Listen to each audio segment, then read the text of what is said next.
ఫలితం రోగాలు. ఆ రోగాలు కలిగి ఒక్కడే పడుకుని ఒంటి నిండా గొట్టాలు పెట్టినప్పుడు ఈశ్వర తప్పైపోయింది నన్ను క్షమించంటాడు. అనుగ్రహించడం కోసం వచ్చాడు తప్ప ఎంతమందిని చంపేస్తాడు? మనుష్యుల యొక్క మనస్సుల్లో రాక్షసులు ఉంటే ఇప్పుడు ఆ రాక్షసుణ్ణి సంహరించాలంటే మనిషిని చంపేయాలి. అందుకని మనిషిని సంహరించకూడదు. అది సర్వోత్కృష్టమైనటువంటి శరీరం. ఈశ్వర సృష్టిలోనే మనుష్య శరీరం లాంటి శరీరం లేదు. జంతువునాం నరజన్మ దుర్లభం, చంపడం కుదరదు.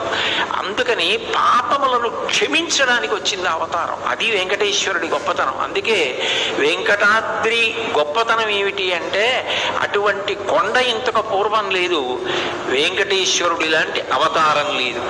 కలిబాధ మాన్ప తిరుమల కలియుగ వైకుంఠమనగ గైసేసిన మీ సలలిత కరుణాహృదయము కలలోనను మరువరాదు కజ్జదలాక్ష అంటారు.